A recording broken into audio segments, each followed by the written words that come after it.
नमस्कार दोस्तों, कहानी बॉलीवुड वालों की में आपका फिर से स्वागत है। दोस्तों, हिंदी सिनेमा के बेहतरीन कलाकारों की बायोग्राफी पाने के लिए हमारे चैनल को जरूर सब्सक्राइब करें और बेल आइकन को भी दबा दें। चलिए आज सुनते हैं एक खास कलाकार के बारे में। बेहद खूबसूरत, बेहद शालीन 50 के दशक के मध्य में करियर की शुरू करने वाली वहीदा रहमान ने हीरोइन के तौर पर सालों तक लोगों के दिलों पर राज किया। करियर के आखिरी दौर में फिल्मों में उन्होंने मां के रोल में भी बड़ी खूबसूरती से निभाई। जहां दिग्गज फिल्मकार गुरुदत्त के साथ इनकी जोड़ी दर्शकों को खूब पसंद आई, तो वहीं देवानंद, दिलीप कुमार, राजेश खन्ना और अमिताभ बच्चन जैसे सुपरस्टार के साथ भी इनकी केमिस्ट्री को दर्शकों ने खूब सराहा। वहीदा रहमान का जन्म 3 फरवरी 1938 को तमिलनाडु के चेंगलापेट में हुआ था। हालांकि कुछ वेबसाइट्स का दावा किया जाता है कि इनका जन्म हैदराबाद में हुआ था, लेकिन यह सरासर गलत है। इनके पिता का नाम मोहम्मद अब्दुल रहमान था और वो ब्रिटिश इंडिया में सिविल सर्वेंट थे। इनकी मां मुमताज बेगम एक हाउसवाइफ थी। 4 बहनों में वहीदा रहमान सबसे छोटी थी। छोटी उम्र से ही वहीदा के पिता ने इन्हें और इनकी दूसरी बहनों को भरतनाट्यम की ट्रेनिंग दिलानी शुरू की थी। यही वजह है कि ये भरतनाट्यम में शुरू से ही पारंगत थी। क्योंकि वहीदा रहमान के पिता एक सिविल सर्वेंट थे, तो इनका बचपन देश के अलग अलग शहरों में गुजरा था। इनकी शुरुआती पढ़ाई विशाखापत्तनम के सेंट जोसेफ कॉन्वेंट स्कूल में हुई थी। वहीदा जब छोटी ही थी तभी उनके पिता का निधन हो गया था। पिता की मौत के कुछ सालों बाद ही वहीदा की मां भी ये दुनिया छोड़कर चली गई। इनके बुआ ने इन्हें और इनकी बहनों को सहारा दिया। वहीदा रहमान ने ही बचपन से ही भरतनाट्यम में पारंगत तो थी ही, कम उम्र से ही इन्होंने विभिन्न कार्यक्रमों में नृत्य प्रस्तुति देना शुरू कर दिया था। कहा तो ये भी जाता है कि एक दफा वहीदा रहमान ने किसी बड़े ब्रिटिश अधिकारी के सामने भी भरतनाट्यम किया था। अंग्रेज अधिकारी के सामने दी गई उस परफॉर्मेंस ने वहीदा को बेहद मशहूर कर दिया। दक्षिण भारतीय फिल्म इंडस्ट्री से वहीदा को फिल्मों के ऑफर भी आने लगे। पहली दफा साल 1955 में तेलुगु फिल्म रोजुलू मराई में उन्होंने एक डांस परफॉर्मेंस दी। इसी साल जया सिम्हा नाम की एक फिल्म और एक तेलुगु फिल्म में इन्होंने राजकुमारी पद्मिनी का रोल निभाया था। इसके बाद उन्होंने 2 तमिल फिल्मों में भी काम किया। वहीदा की पहली फिल्म रोजुलू मराई की सक्सेस पार्टी में पहली दफा गुरुदत्त ने इन्हें देखा था। यह वहीदा रहमान का डांस ही था जिन्हें महान फिल्मकार गुरुदत्त को इनकी तरफ आकर्षित किया था। गुरुदत्त इनके डांस से इतने प्रभावित हुए थे कि उन्होंने अपनी फिल्म सीआईडी में उन्हें देवानंद के ऑपोजिट लीड रोल में कास्ट कर लिया। अपनी पहली हिंदी फिल्म में वहीदा रहमान ने कमाल कर दिया। देवानंद के साथ इनकी जोड़ी को दर्शकों ने खूब सराहा। वहीदा रहमान ऐसी पहली अभिनेत्री थी जिनकी डेब्यू फिल्म को इतना ज्यादा पसंद किया गया था। अगले साल गुरुदत्त ने इन्हें अपनी फिल्म प्यासा में अपनी हीरोइन बनाया। गुलाबों के इस रोल को भी वहीदा रहमान ने बहुत संजीदगी से जिया। गुरुदत्त और वहीदा रहमान की केमिस्ट्री हर किसी को बढ़िया लगी। प्यासा सुपर हिट रही और इस फिल्म के गाने भी खूब चले। एक के बाद एक वहीदा रहमान और गुरुदत्त की जोड़ी को लगातार 5 फिल्मों में दर्शकों को देखने को मिला। दल व क्लॉक, कागज के फूल, चौथी का चांद व साहिब बीबी और गुलाम में वहीदा रहमान ने गुरुदत्त के साथ काम किया। सुपरस्टार देवानंद के साथ भी इनकी जोड़ी खूब जमी। सीआईडी के अलावा देवानंद के साथ वहीदा रहमान ने 16वां साल काला बाजार, 20 साल बाद गाइड, प्रेम पुजारी, रूप की रानी, चोरों का राजा और बात एक रात की जैसी फिल्मों में काम किया। देवानंद के साथ इनकी सबसे यादगार फिल्म गाइड मानी जाती है। कहा जाता है कि जब वहीदा रहमान देवानंद के साथ अपनी पहली फिल्म सीआईडी कर रही थी, तो उस वक्त देवानंद फिल्म इंडस्ट्री का बहुत बड़ा नाम बन चुके थे।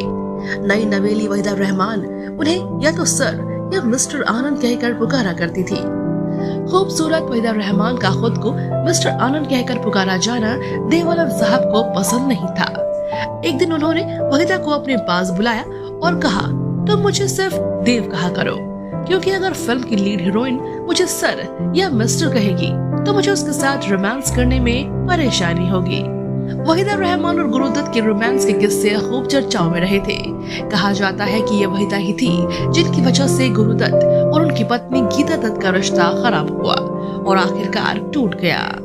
हालांकि वहीदा रहमान ने कभी भी अपने और गुरुदत्त के रिश्ते के बारे में कोई बात नहीं की, यानी न तो उन्होंने कभी स्वीकार किया कि वह गुरुदत्त के साथ रिश्ते में थी और न ही कभी इससे इनकार किया। गुरुदत्त साहब की जब मौत हुई तो कई लोगों ने उनकी मौत को खुदकुशी बताया था। गुरुदत्त की मौत के सालों बाद वहीदा रहमान ने एक इंटरव्यू में उनके बारे में बात करते हुए कहा था कि उन्हें नहीं पता कि गुरुदत्त ने खुदकुशी क्यों की।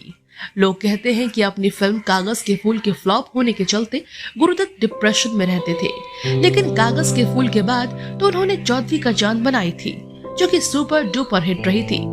उस इंटरव्यू में वहीदा जी ने यह भी बताया था कि गुरुदत्त साहब ने उनके साथ 3 साल का कॉन्ट्रैक्ट किया था, लेकिन इस कॉन्ट्रैक्ट में वहीदा रहमान ने ये शर्त डलवाई थी कि वो सिर्फ वही कपड़े पहनेगी जो उन्हें पसंद आएंगे। उन पर किसी खास तरह के कपड़े पहनने का दबाव नहीं बनाया जाएगा। बकौल वहीदा, उन्होंने अपने जीवन में स्लीवलेस ब्लाउज तक नहीं पहना। ऐसे में वो नहीं चाहती थी कि किसी फिल्म में डायरेक्टर उन्हें कम कपड़े या फिर बिकनी पहनने के लिए कहें या उन पर दबाव बनाए। जब वहीदा रहमान गुरुदत्त से अलग हुई तो उन्होंने महान फिल्मकार सत्यजीत रे के साथ काम करना शुरू किया। सत्यजीत रे के साथ उन्होंने पहली दफा अभिजान नाम की एक बांग्ला फिल्म में काम किया था। अपने दौर के हर बड़े सुपरस्टार के साथ वहीदा ने काम किया और इत्तेफाक की बात यह है, हर स्टार के साथ इनकी किसी न किसी फिल्म ने सफलता हासिल जरूर की। जहां दिलीप कुमार के साथ राम और श्याम और आदमी जैसी फिल्मों में इन्होंने जबरदस्त काम किया, तो वहीं राज कपूर के साथ तीसरी कसम में इन्होंने बड़ी संजीदगी भरा अभिनय दिया। सुनील दत्त हो या धर्मेंद्र, राजेश खन्ना हो या फिर अमिताभ बच्चन, हर सुपरस्टार के साथ इन्होंने सिल्वर स्क्रीन को शेयर किया। अपने करियर में इन्होंने लगभग 100 फिल्मों में काम किया। इनकी आखिरी फिल्म थी 2020 में आई डेजर्ट डॉल्फिन।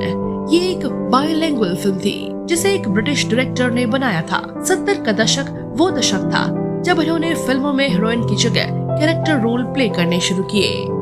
फिल्म फागुन में इन्होंने पहली दफा माँ का रोल किया और इनकी बेटी बनी थी जया भादुड़ी। हालांकि अपने इस रोल के लिए वहीदा रहमान को अफसोस भी हुआ, क्योंकि इसके बाद इनके पास इसी तरह के रोल आने शुरू हो गए। आखिरकार वहीदा रहमान ने फिल्मों से ब्रेक ले लिया और 1964 में रिलीज हुई फिल्म शगुन से अपने हीरो कमलजीत से इन्होंने शादी कर ली, जिनका असली नाम शशि रेखी था। इनके 2 बच्चे हैं, बेटा सोहेल रेखी और बेटी केशवी रेखी। इनके दोनों बच्चे राइटर हैं। शादी के बाद इन्होंने फिल्मों में काम तो जारी रखा, लेकिन ये कुछ गिनी चुनी फिल्मों में ही नजर आती थी। फिल्म कभी कभी में ये अमिताभ बच्चन की पत्नी के रोल में दिखी और ठीक 2 साल बाद फिल्म त्रिशूल में इन्होंने अमिताभ की मां का रोल भी निभाया। 40 सालों तक लगातार फिल्मों में काम करने के बाद आखिरकार वहीदा रहमान ने साल 1951 में आई फिल्म लम्हे के बाद फिल्मों से ब्रेक ले लिया और ये अपने पति के साथ बेंगलुरु शिफ्ट हो गई। लेकिन 21 नवंबर सन 2000 को इनके पति की मौत हो गई। पति की मौत के बाद एक बार फिर से ये मुंबई आ गई और इन्होंने फिर से फिल्मों में काम करना शुरू कर दिया। इनकी दूसरी पारी की पहली फिल्म थी 2002 में रिलीज हुई ओम जय जगदीश। अपनी दूसरी पारी में इन्होंने वाटर, मैंने गांधी को नहीं मारा, रंग दे बसंती, दिल्ली 6 और विश्वरूपम जैसी शानदार फिल्मों में काम किया। इन सभी फिल्मों में वहीदा रहमान की परिपक्वता ने लोगों का दिल जीत लिया। अपने लगभग 70 साल लंबे करियर में वहीदा रहमान को एक फिल्म ठुकराए जाने का बेहद अफसोस रहा। ये फिल्म थी श्याम बेनेगल की अंकुर। हालांकि वहीदा यह भी कहती हैं कि शायद इसी तरह से हिंदी फिल्म इंडस्ट्री को शबाना आजमी जैसी शानदार अदाकारा भी मिलनी थी। वहीदा पैरेलल सिनेमा की बहुत बड़ी फैन रही हैं, इसलिए वो कहती हैं कि गुरुदत्त बहुत महान फिल्मकार थे, लेकिन सत्यजीत रे उनकी नजर में ज्यादा महान फिल्मकार थे। वहीदा रहमान अब 85 साल की हो चुकी हैं। अब वो फिल्मों में नजर नहीं आती, लेकिन आज भी वहीदा के चाहने वाले वहीदा रहमान को उतना ही प्यार करते हैं जितना कि पहले किया करते थे। वहीदा रहमान की अच्छी सेहत के लिए हम ईश्वर से प्रार्थना करते हैं और हिंदी सिनेमा में उनके योगदान के लिए उन्हें सैल्यूट करते हैं। जय हिंद।